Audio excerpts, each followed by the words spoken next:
Hola, ¿cómo están? Yo soy Aldo Acuña y el día de hoy vengo a presentarles el tema de agorafobia.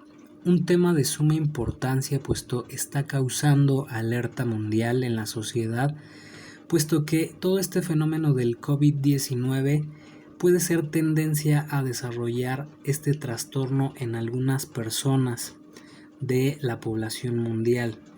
¿Qué es la agorafobia? Vamos a ver qué es, cuáles son sus posibles causas, cuál es el diagnóstico y sus características, su sintomatología y tratamiento. De acuerdo al DSM-5, que es el Manual Diagnóstico y Estadístico de los Trastornos Mentales, que es un manual que ayuda a formar parámetros a los que atendemos la salud mental, psicólogos, psiquiatras y especialistas en la salud. Bueno, este manual nos ayuda a identificar los trastornos. La agorafobia la identificamos como un trastorno de ansiedad. Etimológicamente, la palabra procede de los términos agora y phobos, que agora, de acuerdo al griego, es plaza pública o literalmente sitio de reunión.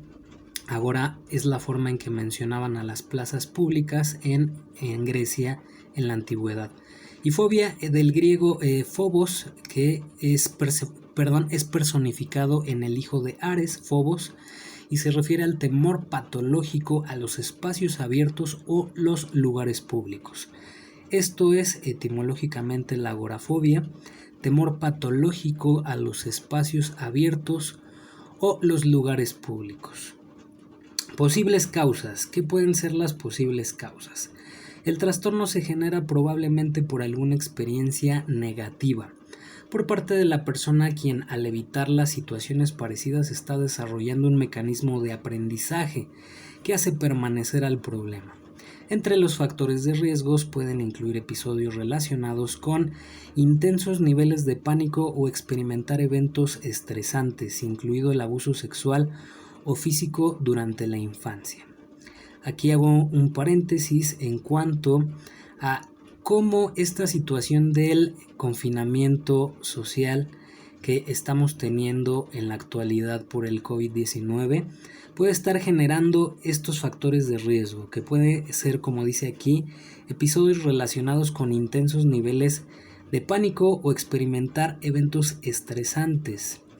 Esto es parte de lo que se ha hecho sonar estas alarmas también para alertar también a la población, hacerlos conscientes, darles el conocimiento de lo que puede estar ocurriendo también en casa. Vamos a ver que también la agorafobia suele incluir o desarrollar en la persona afectada otras fobias más específicas, tal como la fobia o el miedo a estar o quedarse solo o sola, que aquí vemos en el texto, en el parrafito que les presento en pantalla, dice que es la anuptafobia, el miedo a quedarse solo o a estar solo. Fobia a los lugares cerrados, claustrofobia, es un término que ya hemos escuchado coloquialmente en estos tiempos. La claustrofobia a las alturas, miedo a las alturas, que sería acrofobia, al agua, hidrofobia, a estar rodeado de gente, enoclofobia, a las enfermedades, hipocondría, al día o a la noche. La nictofobia, al tiempo o al clima, cronofobia, o al sexo, erotofobia. Es decir, la agorafobia puede ir acompañada de otras fobias específicas. Pueden desarrollarse también trastornos obsesivos compulsivos durante este proceso. En cuanto a diagnóstico y características, vamos a revisar este manual, el DSM-5, que es lo que nos cita. Dice aquí que primeramente, la agorafobia, les decía, es un trastorno de los relacionados a la ansiedad, trastornos de ansiedad. Y aquí dice el inciso A, que es miedo o ansiedad intensa acerca de dos o más de las 5 siguientes situaciones. Número 1. Uso del transporte público, por ejemplo, autos, autobuses, trenes, barcos, aviones. Estar en espacios abiertos, por ejemplo, a zonas de estacionamientos, mercados, puentes, a estar en sitios cerrados, por ejemplo, tiendas, teatros, cines, elevadores, puede ser también. Hacer cola o a estar en medio de una multitud. Y quinto, estar fuera de casa solo. Estas son primeramente algunas características sobre el miedo o ansiedad intensa. Si tienes 2 o más de estos, de las 5 situaciones siguientes, se acerca más al diagnóstico de la agorafobia, pero vamos a revisar lo demás. Aunado a esto también, haciendo un paréntesis, el diagnóstico, uno puede tener un aproximamiento a lo que puede ser este trastorno, uno puede llegar a suponer ciertas sintomatologías, pero el que es el experto de la salud es el que dictaminará si estás en el diagnóstico para pues conceptualizarte la agorafobia como tal, como trastorno en ti. Entonces esto es informativo meramente, no es como para hacer un autodiagnóstico, pero sí para conocer de qué se trata y evitar situaciones también que nos puedan acercar a desarrollar este trastorno. Ahora bien, el inciso B dice que el individuo teme o evita estas situaciones debido a la idea de escapar. El individuo teme o evita, estas situaciones debido a la idea de que escapar podría ser difícil o podría no disponer de ayuda si aparecen síntomas, tipo pánico u otros síntomas incapacitantes o embarazosos, por ejemplo, miedo a caerse en las personas de edad avanzada, miedo a la incontinencia. ¿Qué se trata este inciso que dice que el individuo evita o teme estas situaciones? Esto es parte del diagnóstico. Temes y la evitas. Ese sería en resumen el inciso A. Temes a una circunstancia y la evitas para, pues ahora sí que dice aquí, no disponer de ayuda si aparecen síntomas de este tipo, de pánico o síntomas incapacitantes o embarazosos, por eso se evitan. Las situaciones agorafóbicas casi siempre provocan miedo o ansiedad, inciso C. Inciso D. Las situaciones agorafóbicas se evitan activamente, requieren la presencia de un acompañante o se resisten con miedo o ansiedad intensa. Se evitan activamente, aquí está la clave del inciso D, se evitan activamente. Necesita de un acompañante, digamos una persona que necesite salir, pero no sale a menos de que alguien lo acompañe. Esto por una situación de ansiedad y miedo sobre todo. Recordemos que en eso se centra este trastorno. El miedo o la ansiedad es desproporcionado al peligro real que plantean las situaciones agorafóbicas y al contexto sociocultural. Este inciso E, lo platicamos en un video anterior donde hablaba de las situaciones catastrofistas. Este tipo de ideas o conceptos que la mente va a exagerar, va a maximizar y va a potencializar los síntomas de ansiedad y o pánico. Inciso F. Dice aquí que el miedo, la ansiedad o la evitación es continuo y dura típicamente 6 o más meses. En esto también hay que poner atención en cuanto a la durabilidad de los síntomas. El miedo, la ansiedad o la evitación causa malestar clínicamente significativo o deterioro en lo social, laboral u otras áreas importantes del funcionamiento. Este también es punto clave. Una vez activado el semáforo verde de la contingencia sanitaria, ¿qué es lo que va a pasar con las personas? Realmente van a salir sin este miedo, sin este temor, sin este deterioro significativo en lo social, laboral o en otras áreas. Hay que poner atención en esta parte para ver si el miedo o la ansiedad está causando estos malestares clínicos, una vez ya reactivando todo este proceso social.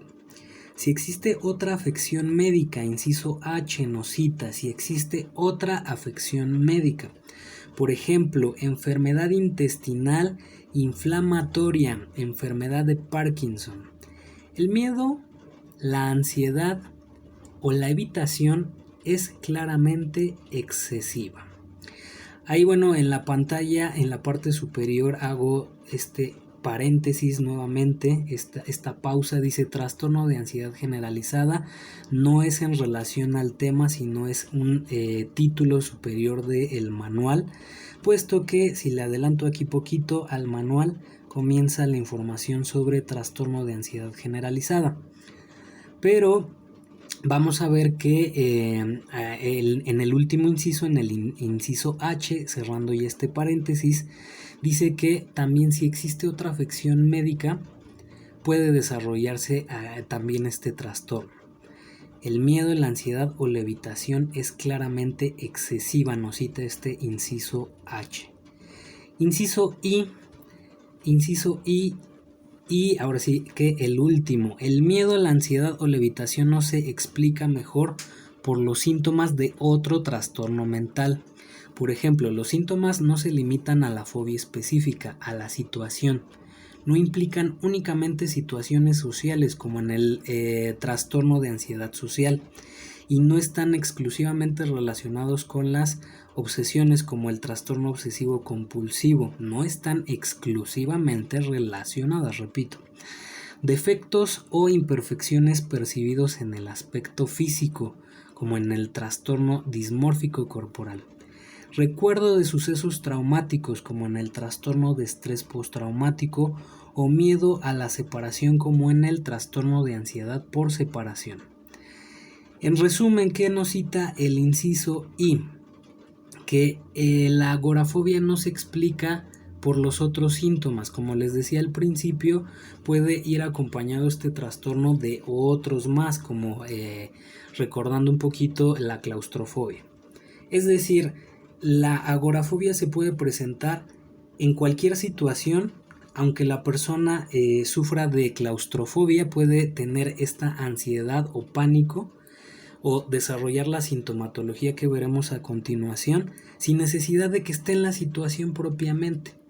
Vamos a pensar que una persona puede estar relacionada con un trastorno de claustrofobia a un elevador, por ejemplo.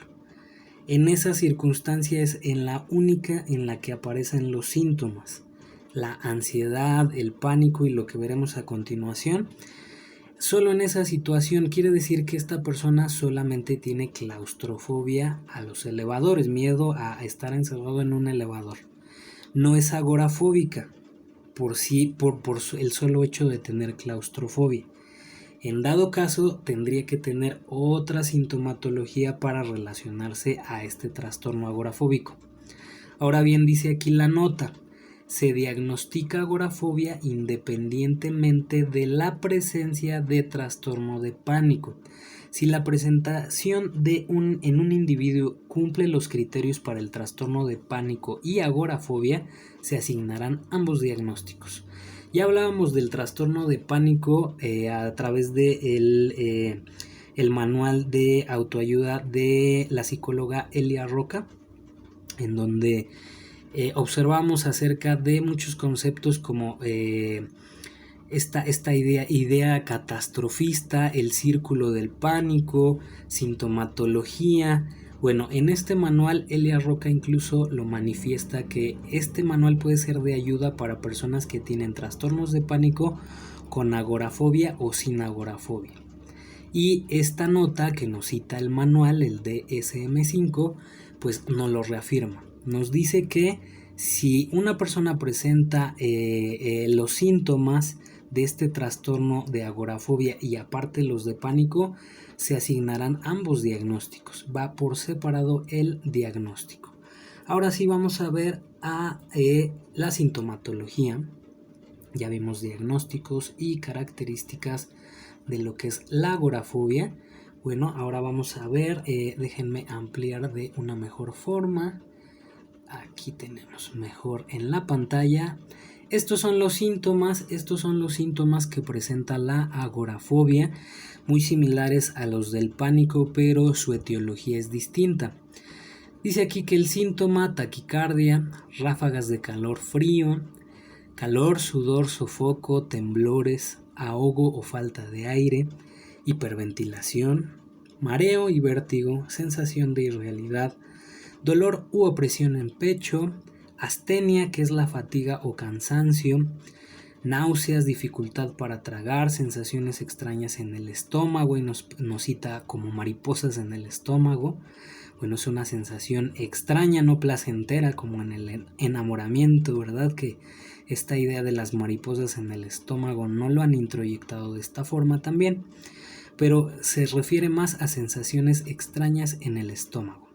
Visión borrosa o sensación de ver luces, pinchazos, calambres, entumecimiento, tensión, piernas débiles, pérdida de sensibilidad y palidez. Esos son algunos de los síntomas que presenta una persona con agorafobia. Si quisieran ver de forma un poquito más gráfica cómo vive una persona que sufre de este trastorno, les invito, en casa pueden ver a través de la plataforma de Netflix, hay una serie que se llama Merlí, que es de un profesor de filosofía, y en sus primeros capítulos, segundo capítulo, él trata a un chico con agorafobia. Es un profesor de preparatoria, si no me equivoco, y ayuda a este chico a salir de este trance de la agorafobia. Si gustan pueden echarle un ojo a este episodio, si no me equivoco les digo, es el primero o segundo episodio de la serie de Merlí. Y bueno, ¿cómo se trata la agorafobia? Ay, nos faltaba un síntoma más: sensaciones de orinar o evacuar, entre otros. Tratamiento, ahora sí. Terapia cognitiva conductual y farmacología serían los mecanismos de ayudar a una persona a salir de este trastorno. En cuanto a terapia cognitiva conductual, también se refieren a técnicas de aproximamiento del origen del temor de la persona. Digamos que la persona puede presentar esta agorafobia y teme de salir de su hogar. Terapia cognitiva conductual en este caso sería hacer aproximamientos a este medio, es decir, al exterior.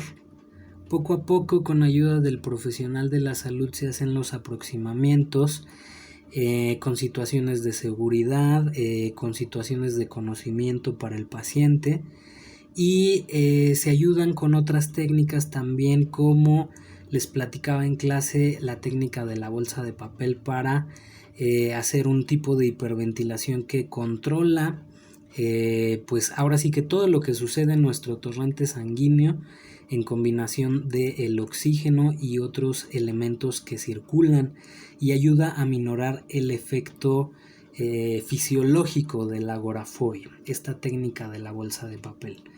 Pero en cuanto a terapia cognitiva conductual, bueno, esta del aproximamiento puede ser una, pero también se puede indagar acerca de la etiología del trastorno y tomar esa ruta para designar o trazar mejor la terapia cognitiva conductual por medio de ejercicios hacia el paciente y, bueno, terapia en consulta también. Farmacología es de lo que cita también como recomendación el servicio de salud. La farmacología, en cuanto a los psiquiatras, pueden llegar a recetar antidepresivos o ansiolíticos también. Antidepresivos, ¿por qué? Porque la persona con agorafobia puede desarrollar este aislamiento autónomo, pierde contacto con la sociedad, con su medio ambiente, y de ahí se desarrollan otras patologías como puede ser la depresión, por lo cual un médico psiquiatra puede recetarles un ansiolítico o un antidepresivo. Y bueno, como les decía, este tema es de suma importancia, puesto que hay una tendencia significativa en la población mundial a desarrollar este trastorno debido al fenómeno del COVID-19. Por muchos aspectos, puede ser por el mismo miedo al contagio, a la gente, a las superficies, tanta información y desinformación que nos ha llegado por medio de las redes sociales puede generar este tipo de problema en la salud mental. Y así como les decía, hay desinformación. Bueno, pues también dentro de este tratamiento y terapia cognitiva conductual es informar concisamente al paciente conscientemente de lo que se trata la patología, el trastorno, y de ahí pues encaminarlo, ¿verdad?, a salir de este proceso. Vamos a seguir hablando de agorafobia la siguiente semana para observar solamente los puntos que toca Elia Roca en su manual y reforzar esta información. Si tienen dudas acerca de este tema, no duden en escribirme, en dejarme su comentario. Si les agradó, si no les gustó este video, también es válido una crítica constructiva. Muchísimas gracias, hasta aquí le dejamos en el video de inteligencia emocional de esta semana. Yo soy Aldo Acuña y les mando un gran saludo. Muchas gracias.